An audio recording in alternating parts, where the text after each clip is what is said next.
12 साल पहले बिहार का रहने वाला एक युवक जिसको प्यार होता है एक लड़की से, जब वह अपने घर वालों से बात करता है शादी करने के लिए तो उसके घर वाले ऐतराज़ जताते हैं और इधर लड़की भी अपने घर वालों से बात करती है कि वह अपने प्रेमी से शादी करना चाहती है, तो घर वाले भी इस शादी के लिए नहीं तैयार होते हैं। फिर दोनों एक फ़ैसला करते हैं कि क्यों ना घर से भागकर लव मैरिज शादी कर ली जाए। अब दोनों घर से भागकर शादी कर लेते हैं और फिर अभी पता चलता है 16 दिसंबर 2024 को कि उसी पति पत्नी का एक वीडियो सोशल मीडिया पे काफ़ी ज़्यादा वायरल हो रहा है। उस वीडियो में दिख रहा है कि वह पति अपनी ही पत्नी की जो उसका प्रेमी था उसके साथ वह शादी करवा रहा है और उसके साथ वह सिंदूर मांग में भरवा रहा है। आखिर ऐसा क्या हुआ? जब आप इस कहानी को जानेंगे सुनेंगे तो आप भी हैरान हो जाएंगे, सोचने में मजबूर हो जाएंगे कि आज से जो लगभग 12 साल पहले लव मैरिज शादी की और उस पति ने अपनी ही पत्नी की प्रेमी से शादी क्यों करवाई। आइए जानते हैं, समझते हैं। आप सभी दोस्तों को नमस्कार, मेरा नाम रवि है। अगर आप हमारे चैनल पर नए हों सब्सक्राइब बेल आइकन जरूर दबाएं। ये सच्ची घटना चालू होती है बिहार का एक ज़िला है जिसका नाम है सहरसा और उसी के अंतर्गत एक थाना है जिसका नाम है बैजनाथपुर थाना और उसी के पास एक गांव है जिसका नाम है तिल स्याही गांव। आज से लगभग 12 साल पहले एक यहाँ पर परिवार रहता था। परिवार में एक उनका लड़का जिसकी उम्र उस समय 22 साल और उसका नाम था अनिल। अनिल ने 8वीं तक पढ़ाई की, उसके बाद वह गांव में ही रहकर छोटे मोटे काम धंधा करने लगा।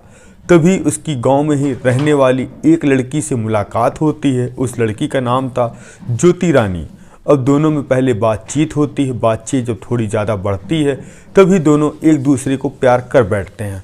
प्यार जब 1-2 साल परवान चढ़ता है तो दोनों फैसला लेते हैं क्यों ना अब हम लोग शादी कर लें। तभी जो अनिल लड़की से कहता है कि तुम अपने घर वालों से बात करो कि मेरी शादी अनिल यानी मुझसे करा दें।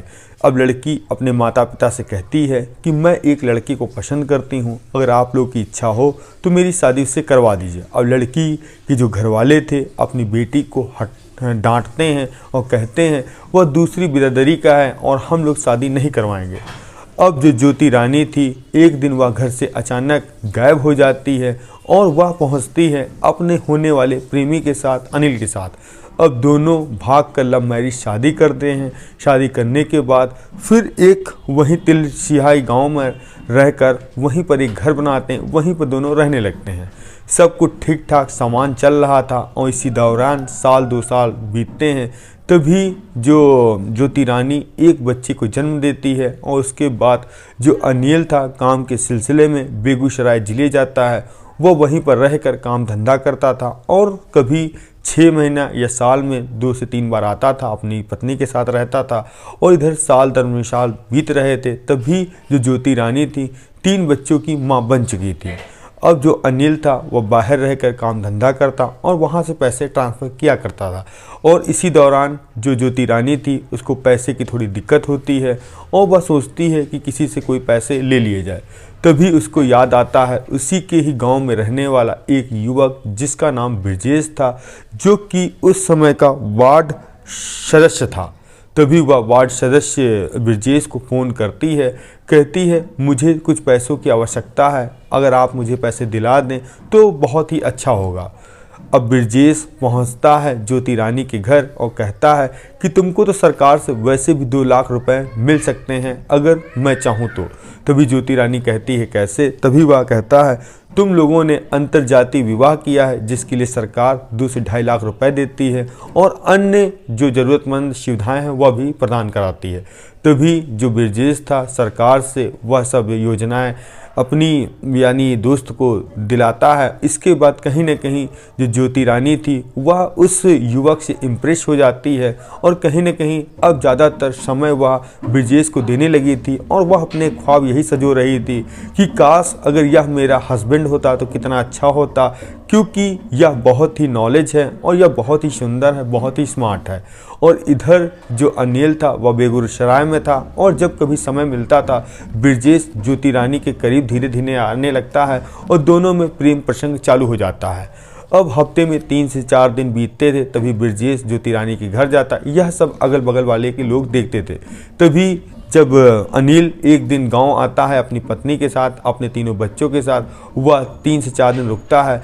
तभी वह गांव में ही कुछ लोगों से बात कर रहा था और सुनता है कि जो अनिल की पत्नी है वह पराये मर्दों से मिलती है जब अनिल घर पर नहीं रहता है। अब यह अनिल बात सुनता है तो उसको बहुत अंदर से क्रोध आता है और फ़ौरन अपने घर जाता है और ज्योति रानी अपनी पत्नी से कहता है कि मेरे यहाँ ना रहने पे यहाँ तुम क्या करती हो, मुझे बताओ, मुझे गांव वालों के मुंह से कुछ सुनने को मिल रहा है। तभी ज्योति रानी इस सब चीज़ों का विरोध करती, कहती यह सब बिल्कुल झूठ है। एक मेरा दोस्त है जिसका नाम ब्रजेश है, मैंने आपको बताया था, इसने सरकार से 2 से 2.5 लाख रुपए मुझे दिलाए थे। कभी कदार यही घर आता है, या तो मेरा बहुत अच्छा दोस्त है, बाकी कुछ और कुछ भी नहीं है। तभी यह सब बात अनिल सुनता है, उसको लगता है कि मेरी पत्नी सही है। और जो गांव वाले हैं वैसे भी इन लोगों के तरह तरह दिमाग चला करता है। अगर कोई भाई भी अगर मिलने के लिए आता है तो इन लोगों को शक होता है कि कोई अगर इसका लगता है प्रेमी है।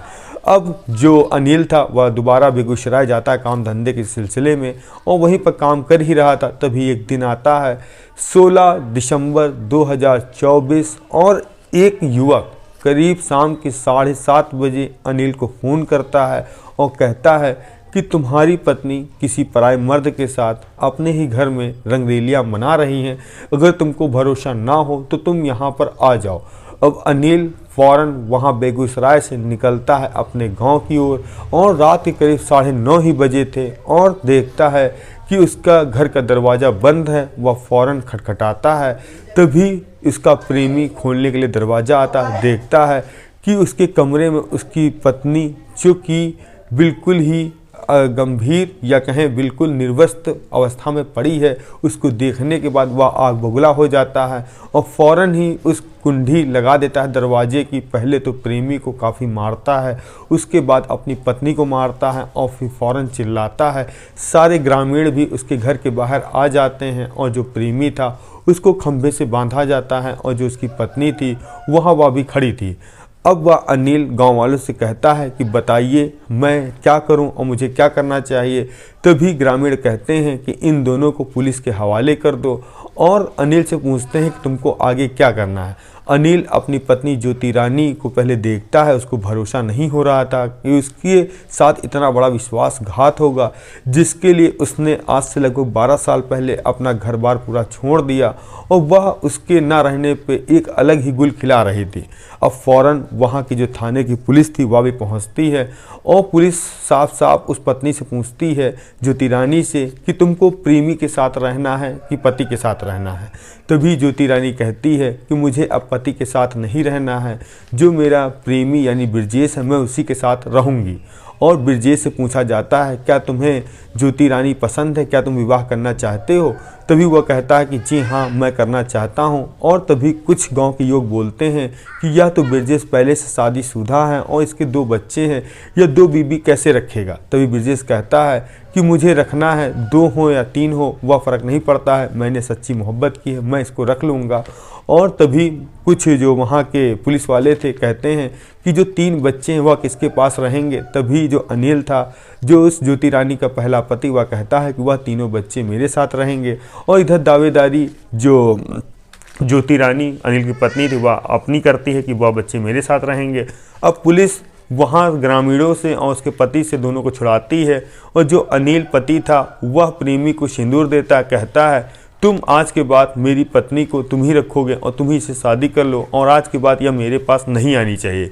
इतनी सब नसीहत देने के बाद पहले तो उसको खूब मारा पीटा जाता है और उसके बाद खंभे में ब्रजेश को बांध दिया जाता है और फिर दोनों की पकड़कर शादी करा दी जाती। इसके बाद अब पुलिस ने भी इन लोगों को छोड़ दिया क्योंकि दोनों की रजामंदी थी, एक दूसरे दोनों प्रेम विवाह करते हैं। और जब यह सोशल मीडिया पर वीडियो फैलता है तो हर तरफ बिल्कुल हड़कंप मच जाता है कि एक पति ने ही अपनी पत्नी की शादी उसके प्रेमी से करवा दी। और यह था पूरा मामला कि जो सरकारी योजनाओं का लाभ दिलाने के लिए जो उसके व्यक्ति करीब आया था उसी को वह दिल दे बैठी और दोबारा लव मैरिज से शादी कर ली। यह कहानी कैसी लगी हो या आप कमेंट बॉक्स में ज़रूर बताएं। हम मिलते हैं नई कहानी नई शुरुआत के साथ। जय हिंद, जय भारत।